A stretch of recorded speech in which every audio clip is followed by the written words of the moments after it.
This is a special edition of 2020, the deadliest mass murder since 2019. 8 people killed, 7 women, 6 were of Asian descent. All fellow Americans, each one of them we mourn. Fear, brutal assaults, and hate, all in the shadow of a pandemic. The shootings took place as violent hate crimes and discrimination against Asian Americans has risen dramatically over the last year and more. Why is this happening? And what's being done to stop it? What happens right now and over the course of the coming months will send a message for generations to come as to whether we matter. Right now, our reporters are live across the country with their experiences. Here now, David Muir, Eva Pilgrim, and Juju Chang.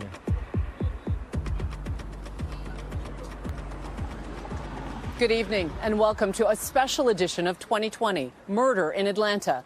We come on the air tonight with a nation angry, on edge, and grieving over the wave of attacks against Asian Americans here in the U.S. Millions were stunned by a gunman's shooting rampage here in Atlanta, killing 8 people, 6 of Asian descent. Tonight we are learning more about those 8 victims. And Juju, we were all watching as President Biden and Vice President Harris came before the cameras in Atlanta late today after meeting with Asian American leaders, community leaders, in the wake of the shootings. The president calling the meetings heart-wrenching. The president addressing the skyrocketing spike in attacks against Asians in the U.S., calling it a year of living in fear. And Vice President Harris, who is black and Asian American, addressing the loss, the pain, and the work that's now needed. 6 out of the 8 people killed on Tuesday night were of Asian descent. 7 were women. The shootings took place in businesses owned by Asian Americans. The shootings took place as violent hate crimes and discrimination against Asian Americans has risen dramatically over the last year and more. But whatever the motivation, we know this. Too many Asian Americans have been walking up and down the streets and worrying, waking up each morning the past year feeling their safety and the safety of their loved ones are at stake. This week's shooting rampage in Atlanta is the deadliest mass shooting in the U.S. in nearly 2 years. We have covered so many of these tragedies, each making a powerful impact on American lives. School children in Parkland and Newtown, concert goers in Las Vegas. And Eva, in Atlanta this week, of course, the horrific shootings force a nation to address questions of racism, sexism, and the destructive power of words along the way. And so we begin tonight back at the scene in Atlanta. And Juju.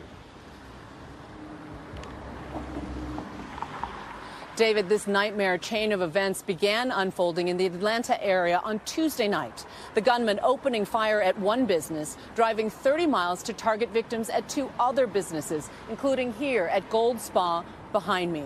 Authorities say he had been to these establishments before. And for police, it was a race against time to catch the shooter before he could kill again. On a damp and dreary afternoon, terror and horror seizes the Atlanta area as a lone assailant launches an hours-long shooting rampage across multiple Asian-owned spas. Some guy came in and took the gun, so everybody heard the gunshot. We do not have a witness that actually is alive right now that can tell us who shot him. 21-year-old Robert Aaron Long arrives at Young's Asian Massage Parlor in Ackworth, Georgia, 45 minutes north of the city. The man allegedly sits in his car for almost an hour. Then around 4:50, he enters Young's and opens fire. Police arriving within minutes, finding a massacre. Sounds like a... 4 are dead. Xiaojia Tan went by Emily. She was the owner of Young's and a licensed massage therapist. She would have turned 50 yesterday. Delana Ashley Yan was a 33-year-old mother of 2. She leaves behind a 13-year-old son and a baby born just 8 months ago. She'd been getting a couples massage with her husband Mario, who was in a separate room and was able to escape. Nos pone a pensar la familia que sufre, pues, y lo que deja todavía los niños que sufren por su mamá, su papá o que fallecen. No, eso no está bien. Justicia es lo que pido. Paul Andre Michaels, 54, of Atlanta. Daoya Feng, 44, whose address wasn't immediately known. A fifth person is in stable condition, 30-year-old Elcius Hernandez Ortiz of Ackworth. He was leaving the store next door to the spa and was hit. We never know when we're at the wrong place at the wrong time, and I feel like that's what happened with him. Police gathering evidence from nearby surveillance footage, posting the images online in hopes the public can identify the shooter. Long's father calls 911. I was there speaking with the family. They were very helpful in this apprehension. Almost an hour after the first shooting, 30 miles away, police respond to a call about a robbery at the Gold Spa. It's in an area with a strip club and other spas. We just heard numerous gunshots coming from across the street. Inside Gold Spa, officers find 3 women shot. One of them is Hyunjung Grant. She was quite literally the only thing that kept us running. As officers are tending to the dying victims, they're alerted to another shooting directly across the street at the 24-hour aromatherapy spa. Some ladies got hurt, I think, and everybody's scared, so they're hiding behind. But the ladies passed out. Inside, they find a Korean woman dead from a gunshot wound. The victims from the second and third shootings are Soonjung Park, age 74, Soonja Kim, age 69, and Young Ah-yu, age 63. There's so much we still don't know about many of these victims, their identities obscured, in part because of the complicated and highly racialized, even dangerous reality for some Asian women in America. So we need to make sure if we have any Asian spas, we need to be checking on them. Long's parents have also told authorities their son has a tracker app on his cell phone, and it's activated. Authorities locate Long traveling south on Interstate 75, disable his vehicle, arrest him. He apparently has an issue, what he considers a sex addiction, and sees these locations as something that allows him to go to these places, and it's a temptation for him that he wanted to eliminate. It's the biggest mass shooting in this country since 2019, coming in the midst of an enormous spike in crimes against Asians and Pacific Islanders. This week alone, an 83-year-old Asian man assaulted, parts of his neck fractured, a 59-year-old Asian man beaten, nearly blinded in one eye, and a 76-year-old Asian woman punched in the eye, left bleeding. For over a year, Asian Americans have been fighting an additional virus of hate and bigotry. Our community is bleeding. We are in pain, and for the last year, we've been screaming out for help. The fear in the Asian community, especially in Atlanta, now at crisis levels. How's it going? Irene Pan owns a spa just a few minutes away from where the shooting took place. When the sheriff's office said, oh, it's not race, it's just sex addiction. I really don't think so. My worker is kind of concerned to come to work right now. Some people is crazy. I mean, they come without to say anything or argument, just shoot you. She's now considering buying a gun for protection. And tonight, Randy Park, who lost his mother, telling us he's having a hard time putting his gratitude now into words. The GoFundMe page he set up, hoping to make rent for a month and maybe pay for funeral expenses, has raised nearly $2 million in 24 hours. Donations coming in from around the world, reflecting all the emotion tonight. We've been talking with the grieving families of some of the victims from the attacks, including Jamie Webb, alongside her father, left to reflect on the lives and the potential. Yesterday was her 50th birthday. That must have been a hard day for you. Mm-hmm. When you think of your favorite memories of your mom, what are they? Eating sushi before she goes back to work. What do you think she sacrificed along the way for your benefit? Her whole life. Any dream or aspiration she could have had. She loved clubbing, partying, karaoke, singing. She loved music. What did she tell you? On every single room. What went through your mind about all the things you have to shoulder now? I'm a train wreck at night when I'm alone. What do you miss the most? Her. All of her? Yeah. How do you want your mom to be remembered? That she's a great mother. She wants us to have a good life. That's why she worked so hard. Your mom would be very proud of you. Yes. And I know she was. And you can see the outpouring here, candles and flowers blossoming on the sidewalk in front of Gold Spa behind me, and notes in Korean. And alongside the Stop the Hate hashtags, handwritten notes that say, we stand with our neighbors against racism. David? We certainly do, Juju. Thank you. And as we try to focus on these families, we are also learning more tonight about the alleged gunman, 21-year-old Robert Aaron Long. There remain questions about his motive, and authorities there in Georgia say they have not ruled out whether this is a hate crime. Authorities say he bought the gun he used the day of the shooting on that day, and they believe he was on the way to kill again when he was stopped. Here's ABC's Steve Osinsami. This is what heartbreak looks like across America. The strangers who are joining the families of victims to cry. This is also what it looks like to stand against hate. People of all colors speaking up and marching out for Asian Americans who feel under attack. In all, 8 people were gunned down in this killing spree. And the number one question for the accused murderer, why? The suspect did take responsibility for the shootings. Investigators say that 21-year-old Robert Aaron Long told them he struggled with a sex addiction, and that somehow in his mind he thought he'd fix himself by targeting the 24-hour spas where he was a regular. The gun police say he used, they say he bought it here on the day of the shooting. And if they hadn't stopped him, they think he would have made it to Florida. It is very likely that there would have been more victims. Authorities in Atlanta's suburbs and the city have now charged him with 8 counts of murder. Rodney Bryant is the interim police chief in Atlanta, where the killing spread between 2 spas. I think that people thought that it was all wrapped up once we made the arrest. But now this is where the real work begins. What do you think about the chances of this becoming a hate crimes case? It's just too early for me to make that determination because there's so many questions that are left unanswered. You have to look at the victims that we had in the city of Atlanta. All of our victims were female. All of our victims were Asian. There's so much more that needs to be uncovered. The tone is slightly different in the suburbs, where the first 4 victims died and where the accused killer is in custody. This is still early, but he does claim that it was not racially motivated. The sheriff's office in the suburbs is having to defend itself after their spokesperson came across to some as racially insensitive, saying this about the accused gunman. He was pretty much fed up and kind of at the end of his rope, and yesterday was a really bad day for him, and this is what he did.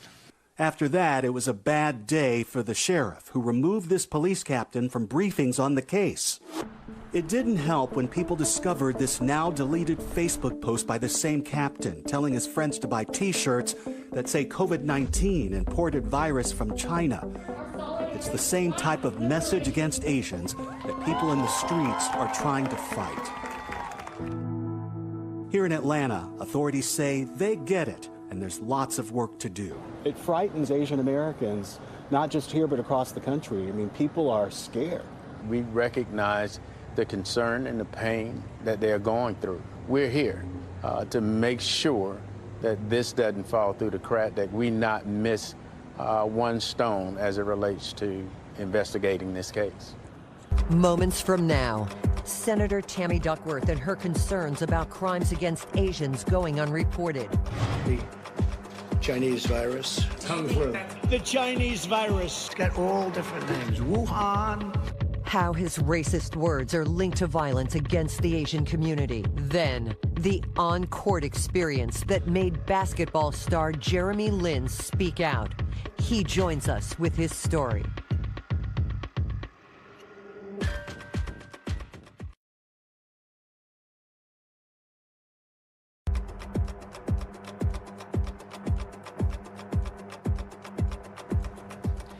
Welcome back to this special edition of 2020. There were powerful and raw moments on Capitol Hill late this week.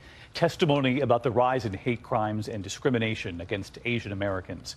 Illinois Senator Tammy Duckworth adding her voice to so many others, demanding action when it comes to crimes against Asian Americans, most often going underreported in this country, and the destructive power of words used over the past year during this pandemic. I asked Senator Duckworth about all of this just a short time ago. Senator Duckworth, thank you for being here tonight. I know you testified on Capitol Hill late this week, the first hearing on Asian American hate in this country in more than 3 decades. You were very honest about what you've seen, and it's great to have you with us here tonight. I did want to get your reaction, first of all, to President Biden in Atlanta tonight.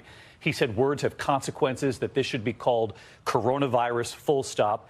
Vice President Harris said in the last year that leaders with the biggest pulpit in the world were spreading hate. Do you agree with that? Do you see a direct connection, words that were used during the pandemic, with this rise in hate against Asian Americans? Yes, I do see a direct link between the, these hateful terms that President Trump has used and many of his supporters have used to call the coronavirus, and really, it's just this further effort to scapegoat and shift the blame away from his own failures onto the Asian American community. But unfortunately, it has grown into an all-out attack on Asian Americans across this country, and that's just simply not acceptable. You have called for formal investigations into crimes against Asian Americans in this country that you say go underreported and have for many years. You heard what the FBI director said, Christopher Wray, in the last 24 hours, that what we saw in Atlanta this week, he said that it does not appear the motive to be racially motivated.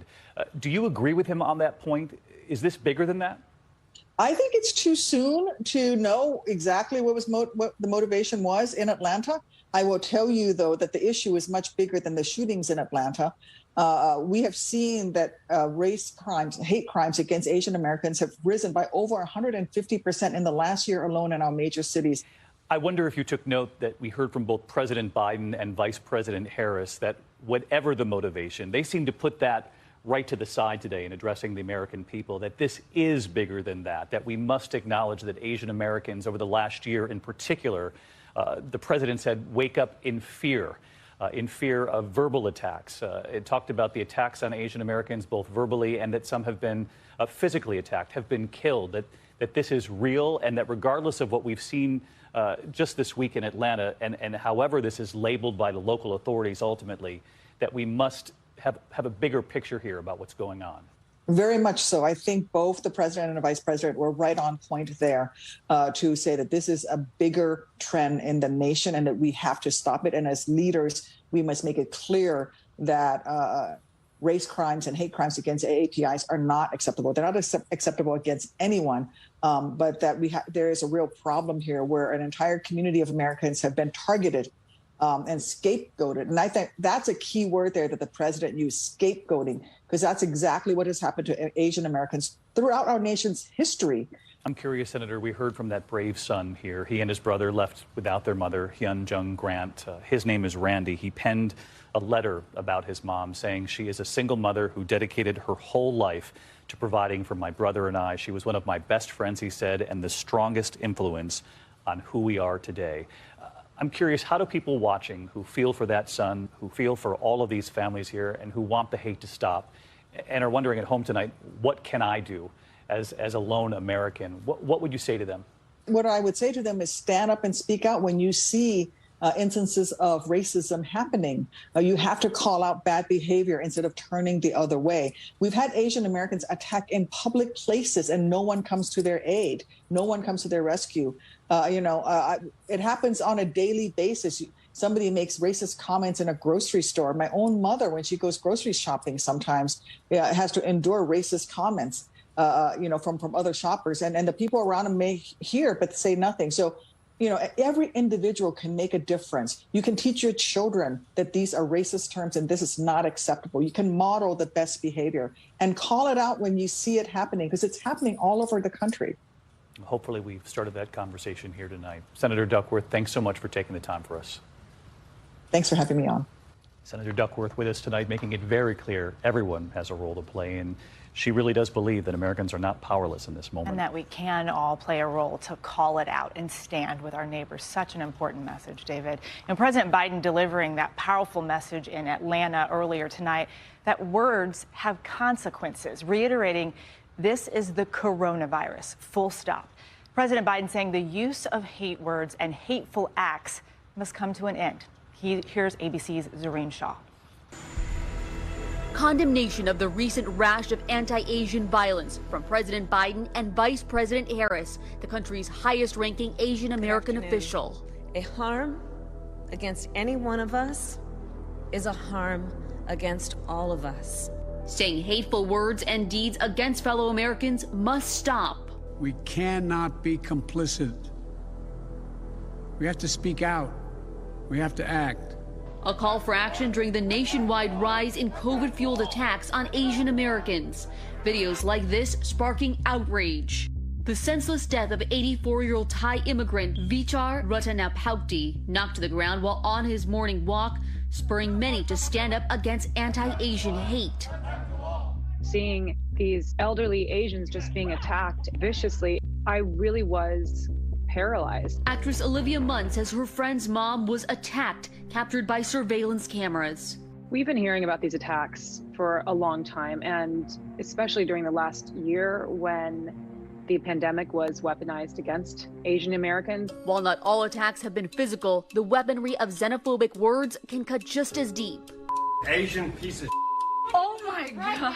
Then we have Torrance Karen. Go back to whatever Asian country you belong in. It is something in the psyche of this country where somehow it's okay to physically or verbally abuse Asian Americans. We're being scapegoated. Clinical psychologist Dr. Doris Chang has studied anti-Asian discrimination. We've seen an increase in physical attacks. What's the impact of the emotional attacks, the words? Words are extremely powerful. Our former president used a lot of words to describe the coronavirus. The China flu. The China virus. The plague from China. We have to be accurate. Kung flu.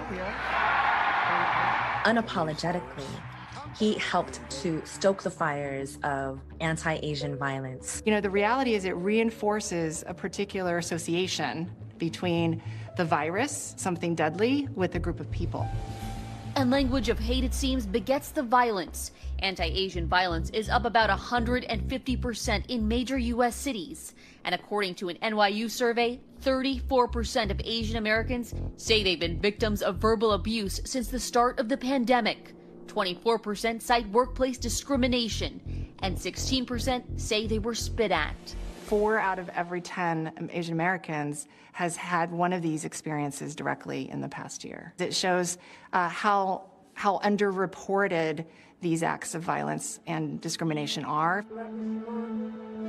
But a growing movement of young people refusing to stay silent. We're sick and tired of being invisible and ignored in our country. The pain of the Asian community has been muted for decades. The destructive power of words. And we'll be right back in a moment with former presidential candidate Andrew Yang and his wife Evelyn Yang and her own bravery with what she has faced. The special edition of 2020 continues here in a moment.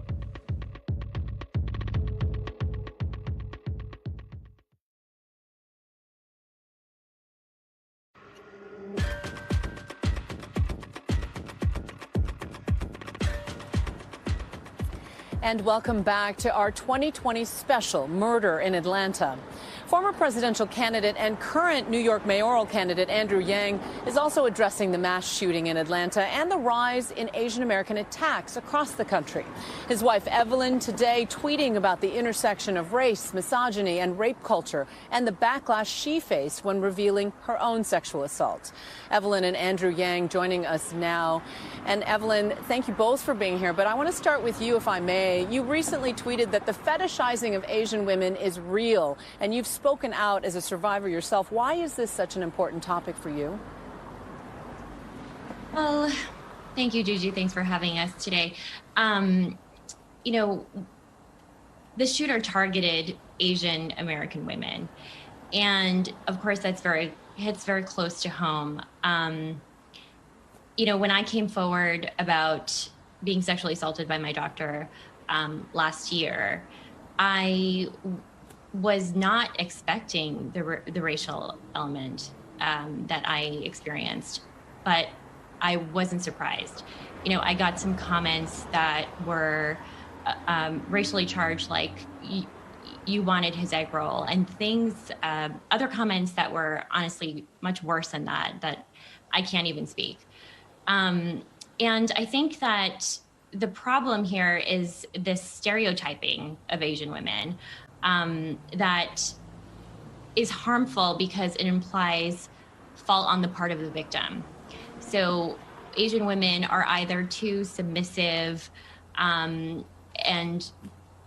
too much of a pushover that we somehow let it happen, or that we're hypersexualized and we were asking for it.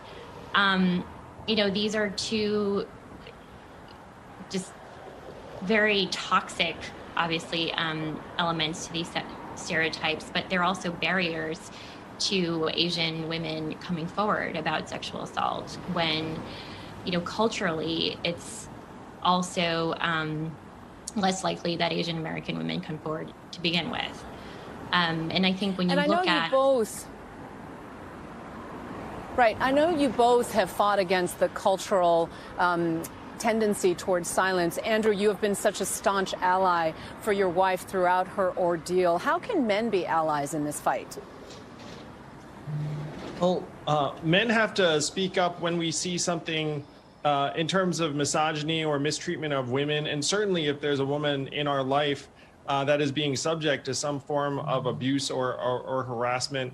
And I have to say that men are around other men, and we can do more. We have to be able to look out for the women in our lives and really the people in our community more than is happening in many environments right now. And yet, Evelyn, you also have spoken out about experiencing COVID racism firsthand. What did you mean by that? So I think like many Asians in the last year, we've experienced belittling just on the street. My first brush with COVID-related racism was a comment by a woman who said something to me along the lines of, "Stay away from me, I don't want your diseases." And I think what was most disturbing about that encounter was that it was in broad daylight. She said it in front of her friend, like it was completely acceptable. When it's not. Right. And I think that this speaks to the normalization of what's happening within our community, which is the dehumanization of Asian Americans. Right. And even Andrew, in the 10 seconds we have left, what can the Asian American community do to rally around this issue and stop the hate? The first thing we have to do is let people know that this is happening, this is real, it's getting stronger, it's getting more dangerous. And even now, Juju, a lot of these incidents are not reported. We have to change that. Thank you for being part of the change, Andrew and Evelyn Yang. Thanks for being with us. David? Juju, thank you, and to the Yangs. And when we come back tonight, Asian Americans from every corner of this country, in their own words, on the hurt caused by stereotypes and why we can no longer look the other way. And former NBA star Jeremy Lin speaking out and sometimes worrying he's saying too much. But the moment is here, and he's not about to stop now. We'll be right back.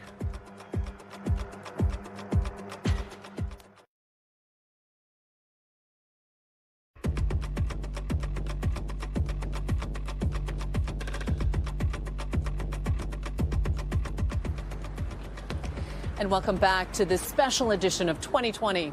Asian Americans represent people from more than 48 countries around the globe. It's really important to remember that, Juju. And despite that, Eva has reported on how often they're lumped together into a single community here in the U.S. One unifying factor, the history of racism nearly all Asian American groups have encountered, so often rooted in xenophobia and otherism, for generations treated as foreigners who are not full Americans. Almost as soon as Asian immigrants set foot in this country, ethnic scapegoating followed right behind. Chinese workers in the mid-1800s helping to build the railroads heard they were taking American jobs. Asians were never regarded as Americans, meaning that they were never given citizens' rights at the beginning of the Republic. In 1871, a violent mob in Los Angeles lynched at least 17 Chinese residents, a massacre fueled by white resentment toward the growing immigrant population.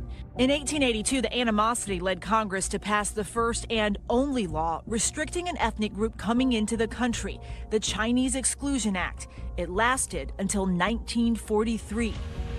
You make them the other through legislation, such as the passage of the Chinese Exclusion Act. To be an other is not simply, oh, you're someone else. You know, you're just not an American. It's not like that. It's also about the process of being objectified, of being less than human.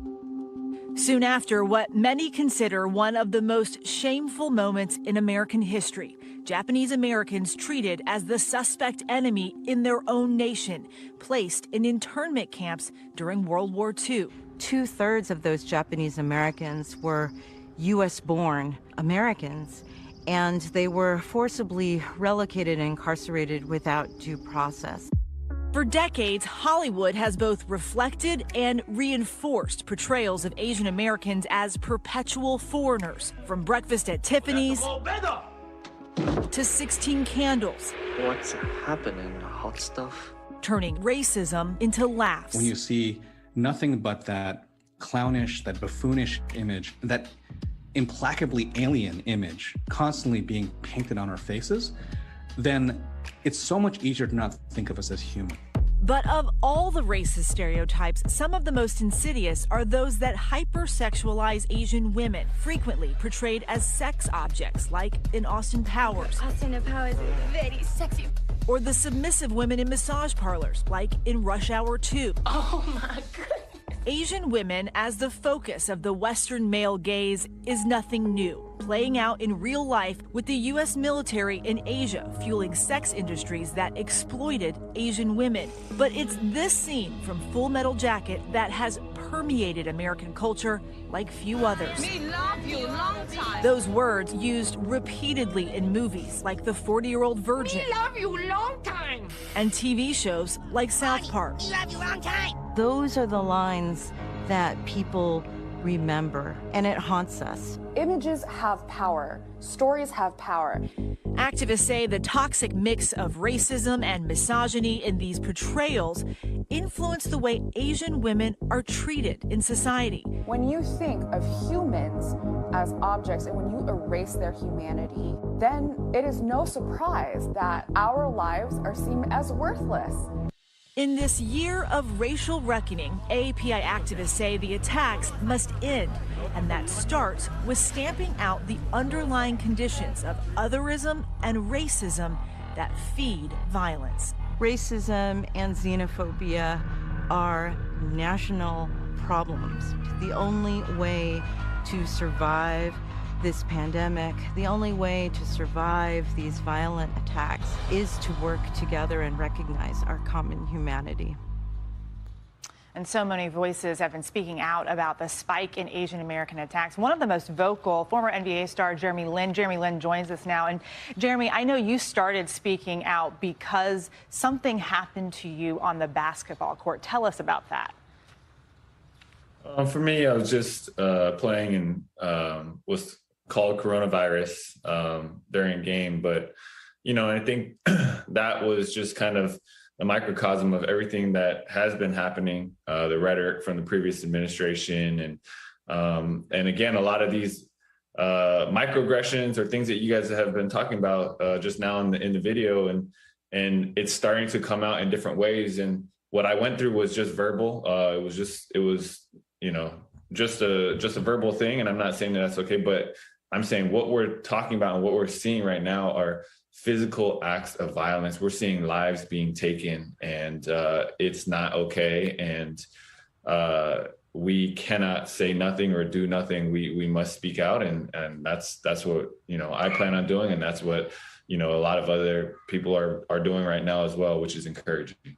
You've actually recently said that you worry that you're encouraging more hate by speaking out. Why is that? I mean, it's just human nature for me to think, man, am I making a difference? Am I helping things trend in the right direction? And for me, you know, I'm kind of thinking as I've been monitoring everything, it seems like things are getting worse by the day, by the week, that there's more headlines, that there's getting more and more ridiculous acts of violence. And so sometimes I'm wondering, are these headlines enabling other people? Is, you know, me speaking out causing more hate and more division? And these are natural questions and that I'm wrestling with and thinking through. But at the same time, it's like, man, we're at a critical juncture. And I feel like it's really important to speak out and to say something and to stand up and to be a voice for some of the people who might not have that voice to be heard, which is really, really sad. So my question to you is, where do we go from here? There's so many stereotypes about Asian men. You're an athlete. We barely ever see Asian male athletes as public figures. How do we change that narrative? I think and I love the clip that you guys showed.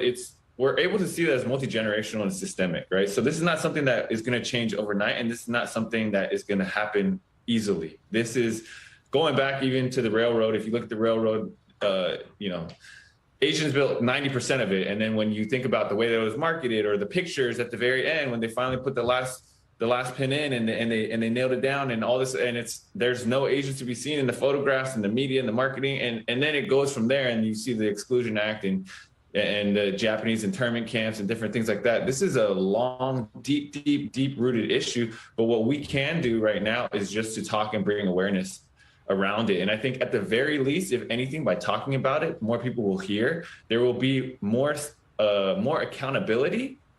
And I think naming and having the issue be upfront in conversation is the start of it. And then it's going to be on policymakers and different, you know, things going forward. But at the very least, that's where we can start right now.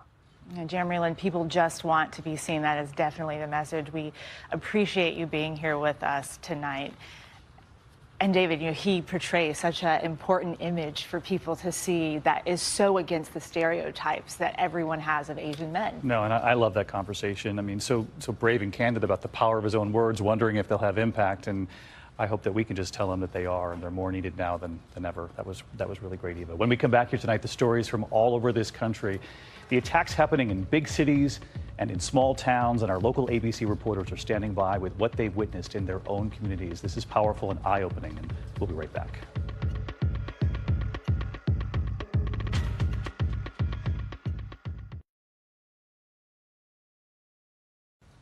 The rise in Asian American attacks making headlines across the country. Communities from New York to Oakland and San Francisco. Of course, the big cities and the small towns all across this country, every incident raising the level of fear and anger, not just in the Asian American community, but really everywhere. And we want to bring in our reporters from some of our ABC stations across the country, beginning with Safan Kim from WABC here in New York. And Safan, we watch your reporting on a daily basis. And I know that you've reported so often on how difficult it is to actually prosecute hate crimes. That's right, David. Hate crimes are the only crimes that require a proof of motive. So what investigators oftentimes need is some kind of racial slur being hurled. But as we've seen from so many of these attacks that we've covered, oftentimes no words are exchanged. So part of what we've been doing through our reporting is asking the question, why not in these gray areas where investigators struggle with how to categorize these crimes, at least absent of any obvious motive, no words exchanged, unprovoked, at least investigate the possibility of a hate crime. Now, credit to the NYPD, it has come around to understand this point of view from the community, and so as a result of our reporting, it has gone from no words exchanged, not racially motivated, to no words exchanged, unprovoked, investigating the possibility of a hate crime. But of course, charging the suspect is just one step. Prosecuting is a whole other challenge. So here in New York, there is a movement to change the definition of a hate crime. David? Safan, great to have you with us here tonight. And stick with us here. We want to bring in Nidia Han from our ABC station, WPVI in Philadelphia, who wrote an op-ed in March of last year in the Philadelphia Inquirer about the hateful speech Asian Americans were experiencing due to COVID. And essentially what she wrote came true. And Nidia, I know that was right at the beginning, and you've described subtle racism against Asians being ignored. What do you think people can do to combat this? Eva, an honor to be with you tonight. One way to combat subtle or casual racism is to educate by calling it out for what it is, damaging and unacceptable. We know words, pictures, so-called jokes have a profound impact, perpetuating this false notion that we are the forever foreigner or the enemy or people to be objectified. And the violence we're seeing today is deeply rooted in those very sentiments. So let me give you two examples of what can happen when we call out and shine a light on this kind of behavior. In Philadelphia, a hoagie shop posted a racist menu item, something it called COVID mac and cheese. A labor union board member posted a racist meme on social media. When those stories were amplified, the menu item was removed and the labor union board member resigned. Those are real results, real consequences. And Eva, I think that is one way we can change our narrative in this country. Nidhi, there's power in speaking up, that is for sure. Thank you. And now we go to Dion Lim from our ABC station KGO in San Francisco. Dion has quite a reputation for digging the stories up there, and a lot of your reporting, Dion, I know has come about because victims have found you on social media. They've used direct messaging because that's where they feel safe enough to tell you about what's happening in your community. That's right, David. These are victims who are at the lowest points in their lives. They are petrified, and the last thing they want to do is report their crime because of a number of reasons. They're afraid because they don't think others will believe them, or two, maybe there'll be retaliation. So what they do is they go to social media where they can feel a connection with me and therefore share their story and be empowered. It's a very special thing, David. All right, Dion, thank you. And thank you at home for watching. This is just the beginning. From all of us here at ABC News, good night. Tonight, hear the stunning new legal twist as a witness admits he lied on the stand in a grisly kidnapping case. For the first time tonight, you're going to see a startling tape. Could it free a man who's now behind bars? 2020 begins right now.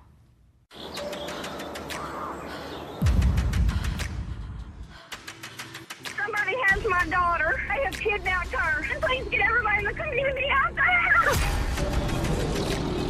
Everybody trying to say, it's okay, Karen, this is all just a mistake. But see, they didn't know what I knew that morning.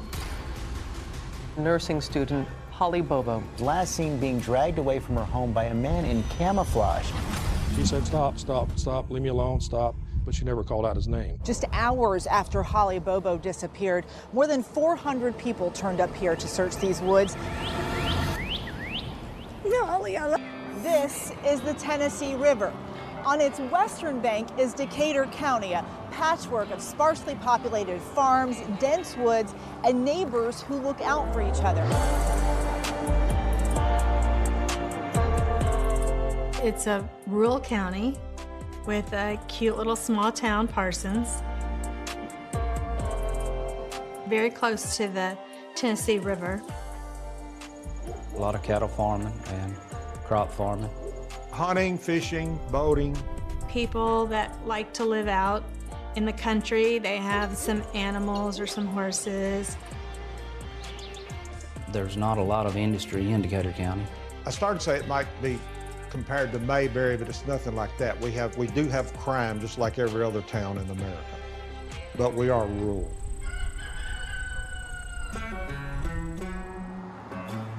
Everybody pretty much knows everybody. Everybody knew Holly and her family.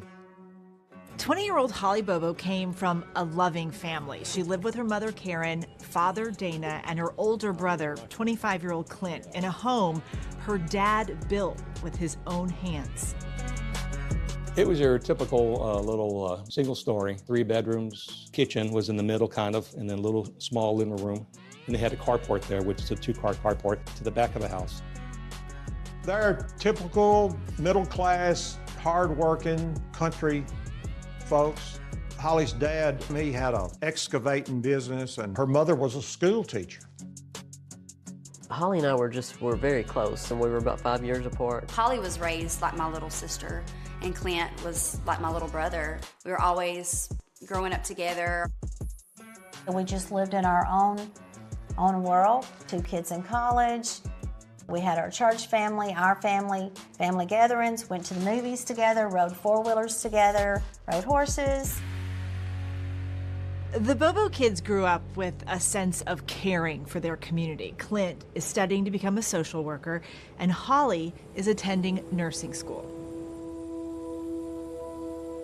They're the best people on earth. That's what hurt so bad, that this happened to them. They didn't do anything that would have put them in harm's way of having this to happen. It just doesn't happen to people like them.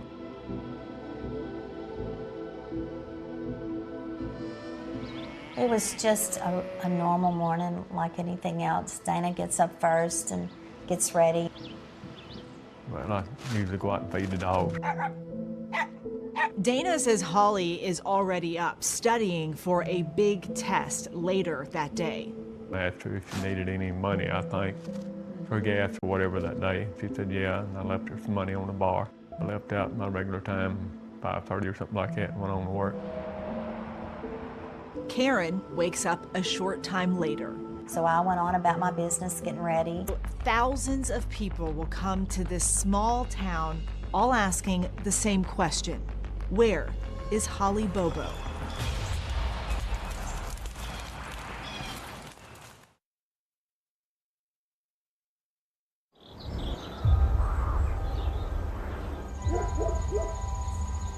A quiet spring morning in the country interrupted by a scream. Then, a deafening silence. 20-year-old Holly Bobo vanished from her own backyard, and her family is in anguish. Holly was an absolute joy from the day she was born. It just seemed like there was something special about her. She was always kind to people and appreciated the small things in life. Holly's mother says she shares a special bond with her only daughter. We could finish each other's sentences. We enjoyed doing the same things, riding horses, listening to the radio. Holly's cousin, country singer Whitney Duncan, says music has always been a passion for Holly. We had singing in common for sure, and she had a beautiful voice. Peace in the Valley was her favorite gospel song. I have that clip and go back and watch it.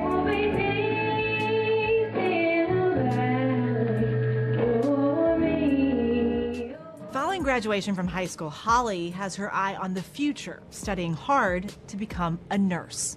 Holly and I ended up in the same nursing class in Parsons, and so I really got to know her. She was very committed to the program. You could just tell. She studied continuously. On the day that she went missing, we got to class and we're supposed to take a test the first thing. The instructor went out and came back, and she announced that something terrible had happened.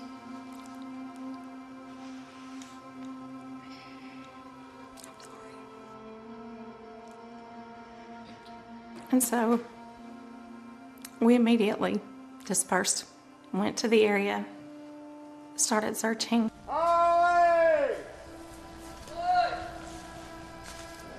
When tragedy strikes, Decatur County comes together. On April 13, 2011, just hours after Holly Bobo disappeared, more than 400 people turned up here to search these woods, trying to help find any clue as to what happened to the 20-year-old nursing student. Comments everywhere that normal people would not make. And in the early days of the investigation, Holly's mother, Karen, thought these guys could know something, given what they had been heard saying around town. So she tracked them down herself. I asked them, did they know anything about our daughter's abduction? Of course, they all denied it. She was kind of doing her own investigation. I mean, she came here and asked to talk to Shane. I guess I would have fought Goliath. You know, I just had no fear. I was trying to find my daughter. And at the time of Holly's abduction, witnesses tell investigators that before she went missing, Shane Austin crossed paths with her at a local raccoon hunting festival. The story was that Shane had seen Holly Bobo at the coon hunt, and that he'd kind of followed her around like a stalker. Did you hear anything about that? I guess we heard that rumor. We heard that he was trying to take a picture of her and pretending like he was talking on the phone. But now Shane only had a flip phone, so I don't think you could hold that flip phone up to your head and take a picture of somebody, but that's what we heard. Investigators followed up on this story. Within a week of Holly's disappearance, they showed up at the Austins' property wanting to speak with Shane. They come and brought the dogs and come down and search Shane's trailer, and that was the start of it. Throughout their investigation, authorities say they never found evidence at the Austins' property that connected him to Holly Bobo. Were you surprised that they were down there? Yes. I mean, I know Shane had drug issues, and that's what I told the TBI guy when he come to the gate down there. I said, hey, I said, if she'd been made of morphine, I'd said you come to the right place, but no way. And then, 2 years later, with those new agents on the case, authorities zeroed back in on the Adams brothers, Jason Autry and Shane Austin. At what point did you realize that he might be in trouble with all of this? When they come back at 6 o'clock in the morning and tooting the horn, so we went down and opened the gate and let them in, and they said, we're down here to get this over with, so we want Shane.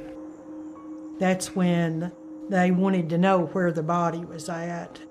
The TBI met with Shane and they got that immunity deal. Investigators offered Shane immunity to cooperate and tell them what he knew about his friend's involvement in Holly Bobo's abduction. You take an immunity deal, hey, you've done something. You've done something. But the lawyer said, if you don't do it, they're going to arrest him. They've done told me they're going to arrest him. And he said, it's going to cost thousands of dollars. So us three, we talked and we agreed. And we talked hard. We talked hard. We talked hard. If you got any part of this, you better be telling it. Shane Austin had nothing at all to do with this. So Shane Austin takes the deal, but when he sits down with investigators, they're disappointed. They was very unhappy because he didn't know where the body was at. According to authorities, all he can tell them is that he too has heard Zach Adams make incriminating comments about what happened to Holly. There was talk that Zach had blurted out, I'm going to do you like I did to Holly. But Shane also said that he didn't believe that Zach was telling the truth. He thought that Zach was just boasting. But investigators believe Shane knows more than he's telling, and they revoke that immunity deal. I was scared for my son. If the TBI wasn't here, they was calling him, harassing him. So we didn't have any peace. I don't know if it was them calling him or whatever, but anyway, his drug use just escalated, and that's from that. So, and Christmas was the last time we seen him. Shane's parents say his life continued to spiral, and in 2015, he died by suicide. Shane opened that door to addiction. They just grabbed him and pulled him in, and this time it pulled him in for real. Wasn't gonna let him go.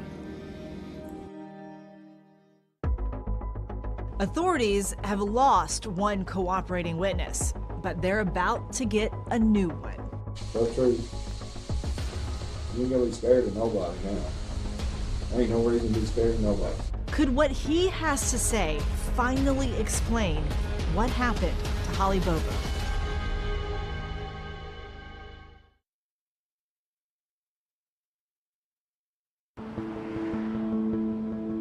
More than 2 years after Holly Bobo disappeared, investigators are still searching for answers. Rumors about 4 local small-time criminals, Zach Adams, his brother Dylan Adams, Jason Autry, and Shane Austin, have failed to lead to any hard evidence. But in 2014, investigators catch a break when Dylan Adams is arrested on unrelated gun charges.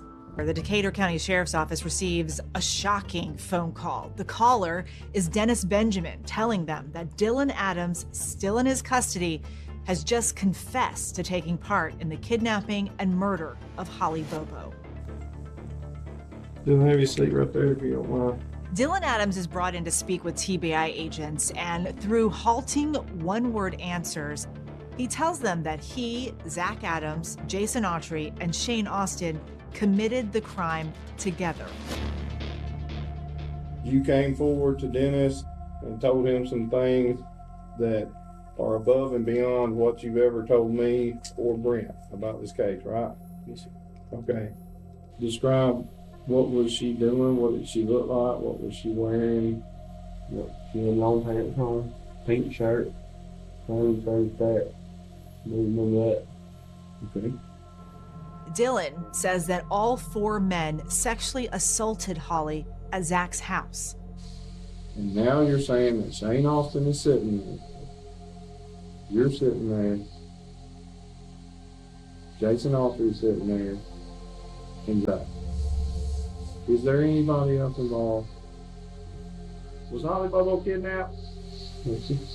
Was she raped?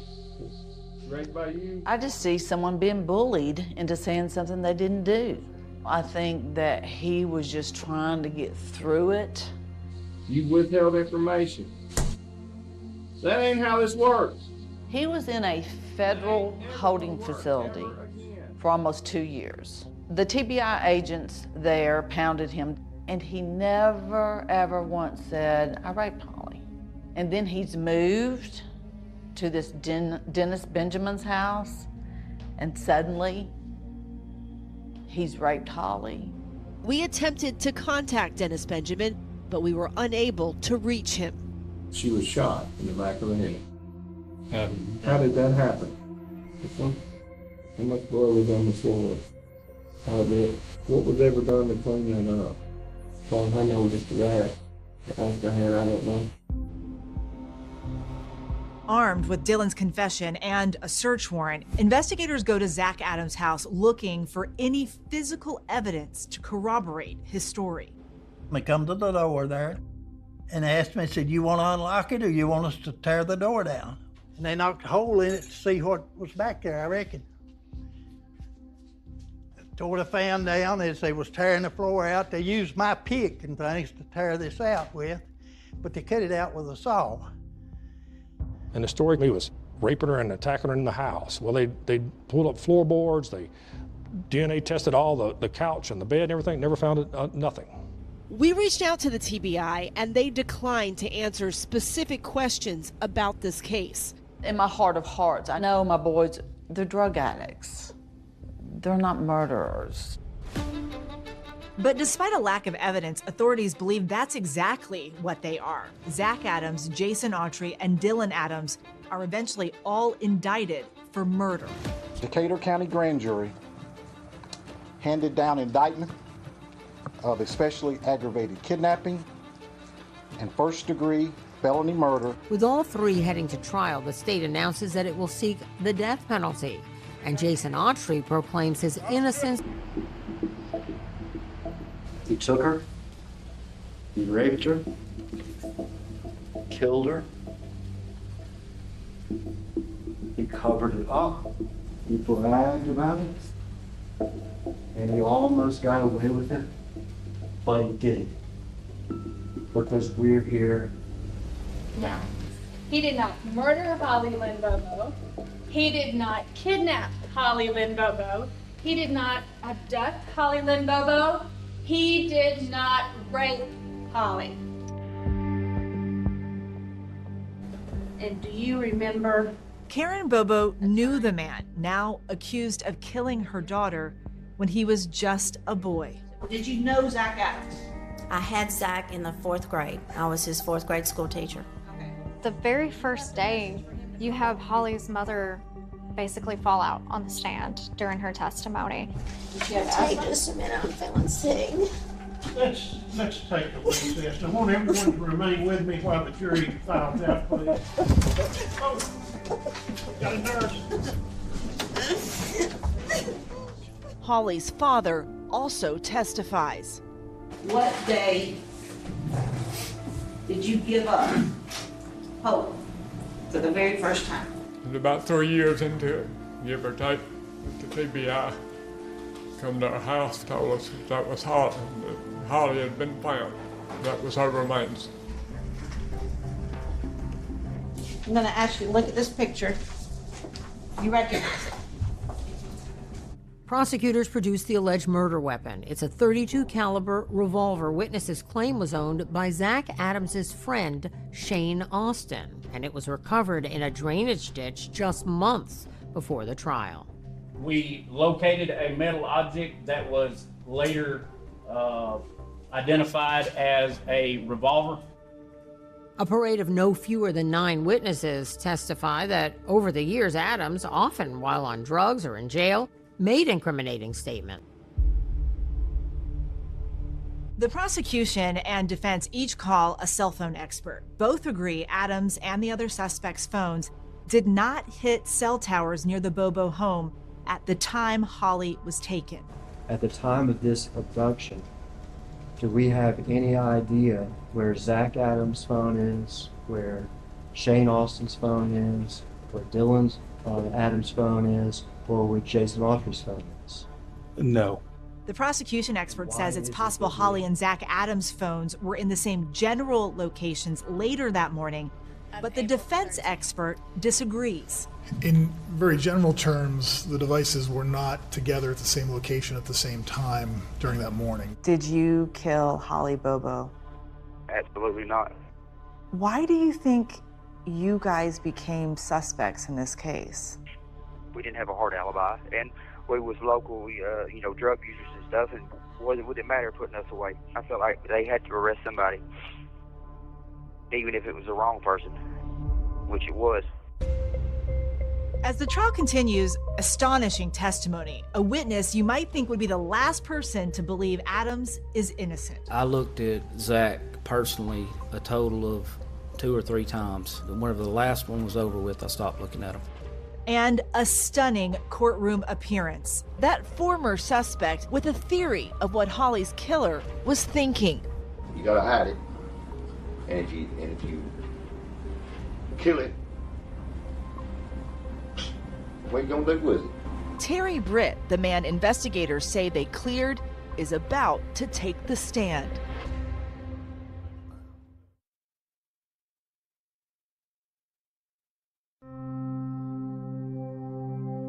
All right, we're ready to continue. Defense ready to proceed? Yes, State ready to proceed? Yes, sir. All right, call your next. Terry Dykes. In the same fashion, shut the tailgate. We driving just erratic. Panic, just pretty much. To hear him telling that story. Anger. What I felt anger. Sadness, because I thought he was my friend. Why would he lie on me? The Bobo family told us in 2017 they believe Zach Adams is responsible for their daughter's murder and that Jason Autry's testimony rang true to them. It did, and it matched what the prosecutors had also. My cross-examination of Autry was everything. I mean, it was really important. The defense attorney points out at the time Autry says the murder happened, he was on phone calls with his girlfriend and also his mother. In the middle of all this, you were able to take a telephone call from your mother, Shirley King, that morning at 9:42, weren't you? If your records reflect that, that's true. Autry also mentions a burn barrel at Shane Austin's house. 55-gallon barrel with all the paint off of it, with flames shooting out the top of it, 3 to 4 foot high. Shane's mother says there was no burn barrel. Shane didn't have a burn barrel at his trailer. Shane's mother also says Jason Autry was wrong about a fence at Shane's trailer. The gate was open. No, the driveway did not have a gate at that time. We did put a gate and a fence up, and it was June of 2011 after we bought Shane a puppy. The prosecution basically adopted Jason Autry's story of what happened, but they left huge gaps in their prosecution, and they don't explain who it was that came and abducted Holly. They don't explain how her body got at that cell tower. Prosecutors argued at trial that Shane Austin could have been the one who took Holly. Jason Autry is the best evidence that these prosecutors have in this case because they have very little physical evidence. They're banking on the jury completely, wholeheartedly, buying his account. Inside this courthouse, the jury is about to deliver a verdict. It could be a life or death decision for Zach Adams. Either way, it won't be the end of it. Years later, a new investigation, another courtroom battle, and prison interviews. What Zach Adams and Jason Autry say now. I have no reason to lie.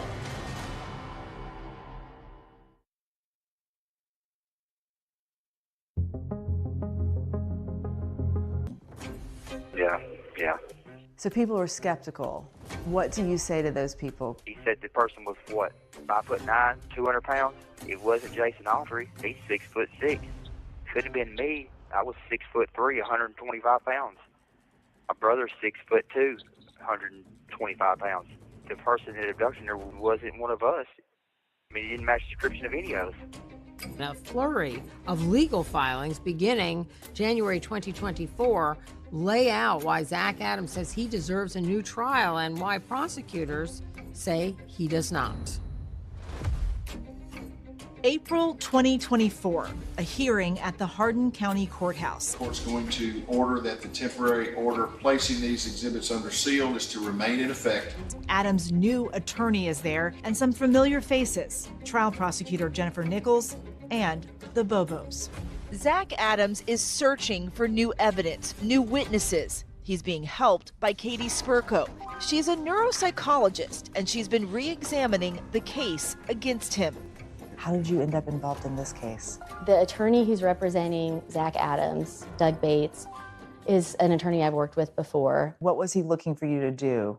He wanted me to review the case file, watch the testimony, and see if there were things that stood out to me in terms of whether someone was being honest or not.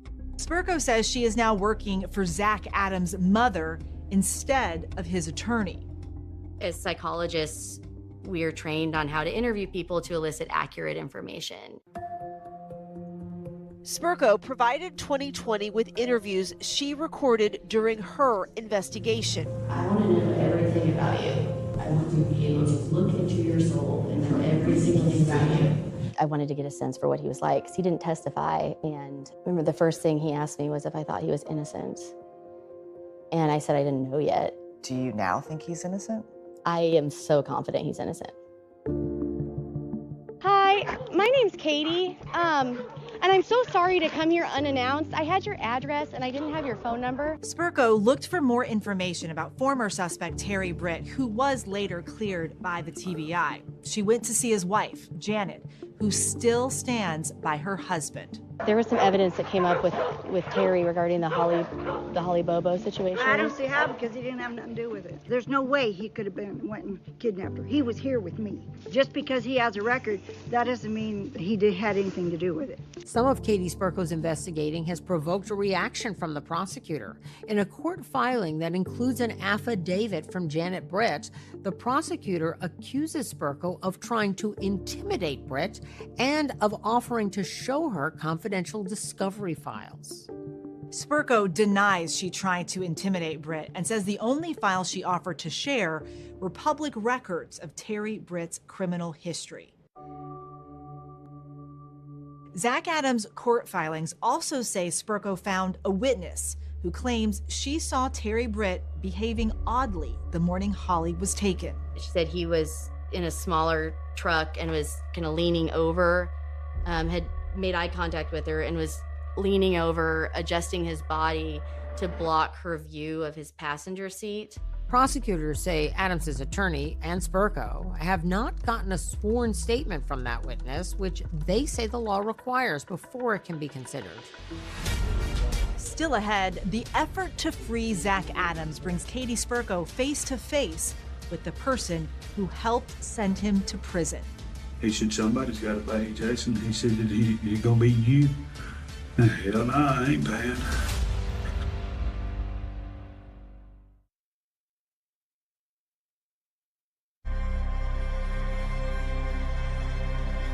Forensic neuropsychologist Katie Spurko, now working for Zach Adams' family, has spent nearly a year studying his case file, watching the trial testimony, tracking down and interviewing witnesses. But the person she most wanted to talk to was the man many say sealed Adams' fate, Jason Autry. Mr. Autry. When you went to see Jason, what were you hoping was going to come from that conversation? I was just super curious what he would be like, if he would talk to me, what he would have to say. Can we just start at the very beginning of when he first started getting questioned related to the Bobo case? I asked him, what did you do that day? And he gave me what seemed like a really honest answer. No, I couldn't tell you what I done that day. Yeah. Katie Spurko provided ABC News with this video, and it's the first time it's being seen publicly. I want to know your whole experience. How did it get from you being arrested for this to you being on the stand and telling this crazy story? So all of this in the beginning was just all routine questions. Autry says that when he told his attorney that he intended to fight the charges and go to trial, he got an answer he wasn't expecting. He said, I got you about a 95% chance. You spend the rest of your time right over.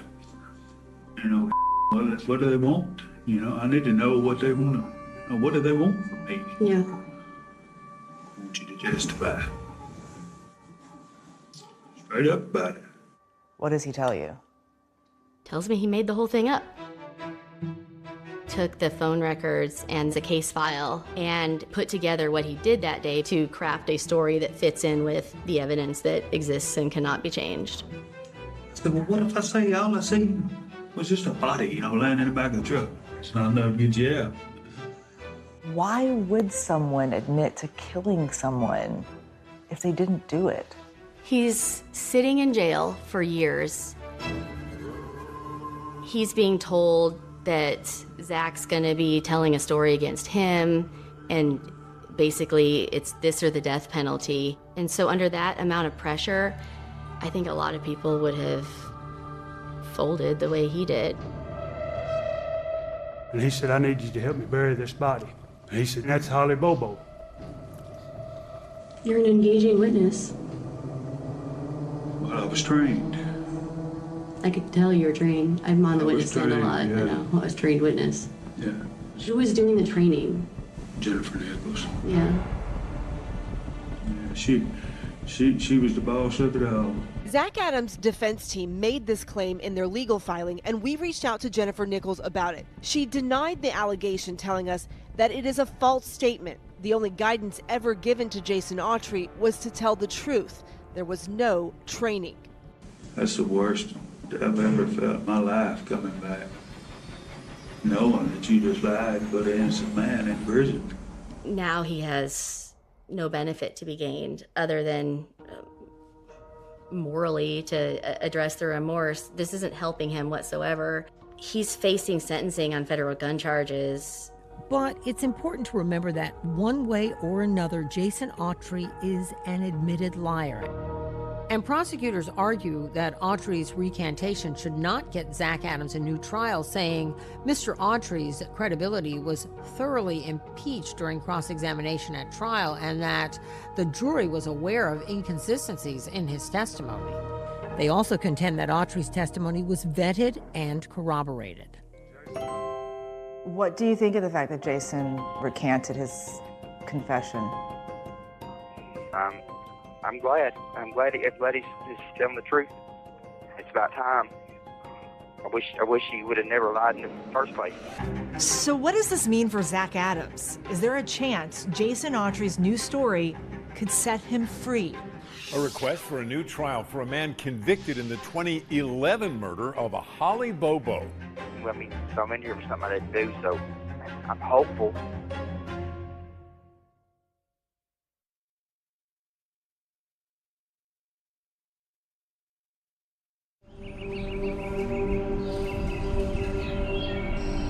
This case is a tragedy. There was never a day in that courtroom that I didn't feel for Karen. No remorse for anything that you have done. At sentencing, Holly Bobo's mother There was that very dramatic moment where she wanted to speak to you and look you face to face, eye to eye. Well, she felt like she was talking to the person that took her daughter's life, but she don't realize that I'm not that person. They're the real victims of all this, but they didn't know that we didn't have anything to do with it. And if I knew anything, I would have helped any way I could have. Before this happened to Holly, we lived in what we thought was one of the safest communities.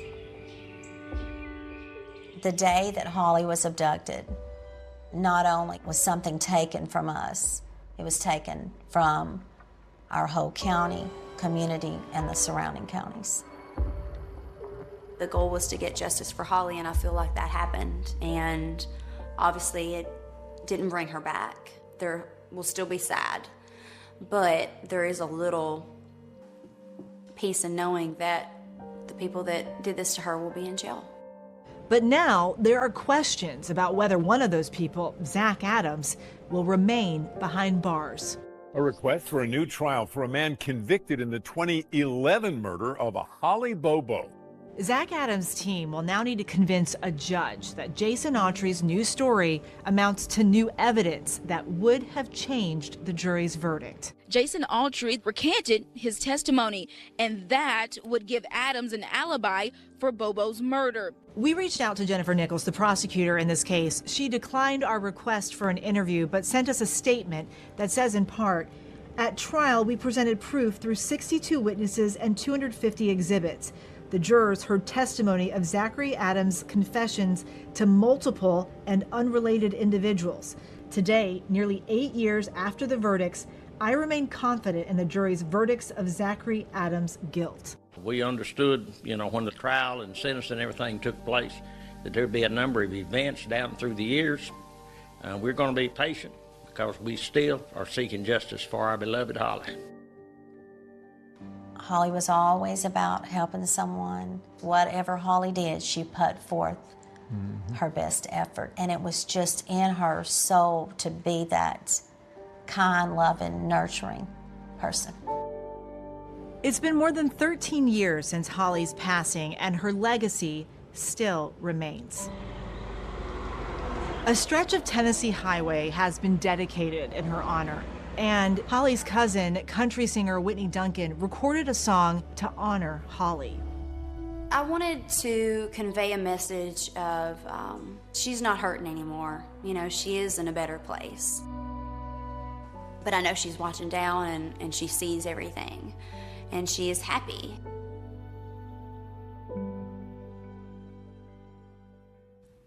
After Holly's death, the Bobo family established a scholarship in her name for other nursing students. As for Zach Adams, a hearing is scheduled next month when a judge is going to consider some of his legal filings.